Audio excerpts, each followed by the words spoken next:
ሰላም ጤና ይስጥልኝ ክቡራትና ክቡራን የቻናሌ ቤተሰቦች እንደምን አላችሁ? ለቻናሉ አዲስ የሆናችሁ ቻናሉን ሰብስክራይብ ቪዲዮውን ደግሞ ላይክ እያደረጋችሁ ቤተሰብ እንድትሆኑ በአክብሮት እንጋብዛለን። ለዛሬ ያስኩላችሁን ዋና ዋና መረጃዎች በማስቀደም ጀምራለሁ። እስከ መጨረሻ አብራችሁን ቆዩ። በአማራ ክልል ዛሬ ጠዋት በተለያዩ ከተሞች ከፍተኛ ውጊያ ተደርጓል። የኤርትራ የውጭ ጉዳይ ሚኒስትር ኡስማን ሳላህ በኢትዮጵያ ውስጥ በተለይ በትግራይ ባለው ወቅታዊ ሁኔታ በማስመልከት ሰፋ ያለ መግለጫ ሰጥተዋል። የመንግስት ሰራተኞች ደሞዝ ሳይከፈል ለሰራዊቱ 8 ቢሊዮን ብር አውጥተናል ሲሉ ባለስልጣኑ ተናግረዋል። እነዚህና ሌሎች መረጃዎችን እናያለን። አብራችሁን ቆዩ። በመንግስት የጸጥታ ኃይሎችና በፋኖ መካከል የሚደረገው ጦርነት መቀጠሉን የመረጃ ምንጮች ገልጸዋል። ሐምሌ 2015 ዓ.ም ጀምሮ በኢትዮጵያ መንግስትና በፋኖ መካከል የተጀመረው ጦርነት ከፍተኛ ሰብአዊና ኢኮኖሚያዊ ቀውስ እያስከተለ እስካሁን እንደቀጠለ ነው። ዛሬ መጋቢት 10 ቀን 2017 ዓ.ም ጠዋት በተለያዩ የምስራቅ ጎጃም ዞኖች ጦርነቶች እንደነበሩ ስማቸው እንዳይጠቀስ የፈለጉ የመረጃ ምንጮቻችን ነግረውናል። በደብረ ማርቆስ፣ አማኑኤልና ደንበጫ ከተሞች ከጠዋቱ 12 ሰዓት ጀምሮ ከፍተኛ ተኩስ ልውውጥ እንደነበር ከየከተሞቹ ያገኘነው መረጃ ያመለክታል። በሁለቱ ኃይሎች መካከል ድርድርና ውይይት እንዲጀመር ክልሉ ወደ ሰላም ቀጠና እንዲመለስ የተለያዩ ድርጅቶችና ግለሰቦች በተደጋጋሚ ጥያቄ ቢያቀርቡም አንደኛው ቡድን ሌላኛው ላይ በማሳበብ ህዝቡ ሰላም ርቆት ይገኛል። በሌላ መረጃ የኤርትራ የውጭ ጉዳይ ሚኒስትር ኡስማን ሳላህ በአስመራ በህወሓትና በትግራይ ክልል ጊዜያዊ አስተዳደር እየተካሄደ ባለው ግጭት ውስጥ ምንም አይነት ሚና እንደሌላት ተናገሩ።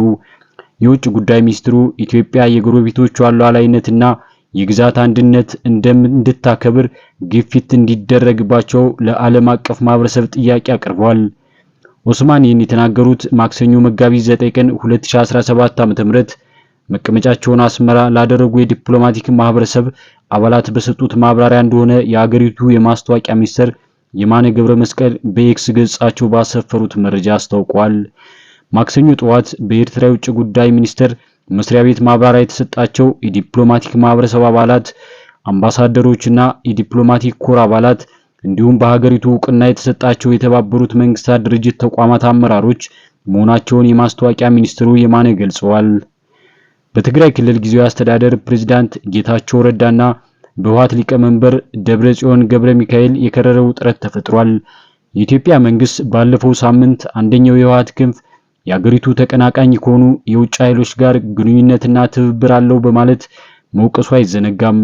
የኤርትራ የውጭ ጉዳይ ሚኒስትር በሰጡት ማብራሪያ 3 ጉዳዮች በዋናነት ማንሳታቸውን የማነ ተናግረዋል።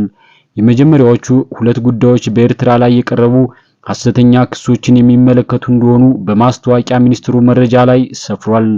በቀዳሚነት የተጠቀሰው የኤርትራ በኢትዮጵያ ጦርነት ለመክፈት እያደረገች ያለችው ዝግጅት በተመለከተ ነው ብለዋል።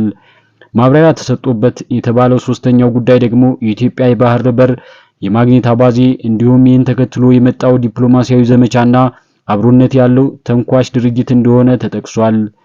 የኤርትራው የውጭ ጉዳይ ሚኒስትር ኡስማን ሳላህ ይህንን ማብራሪያ የሰጡት የኢትዮጵያ የውጭ ጉዳይ ሚኒስትር ጌዲዮን ጢሞቴዎስ እና ከትግራይ ክልል ጊዜያዊ አስተዳደር ርዕሰ መስተዳድር አቶ ጌታቸው ረዳ ጋር በመሆን በተመሳሳይ አዲስ አበባ ለሚገኙ ዲፕሎማቶች ማብራሪያ ከሰጡ ከቀናት በኋላ ነው።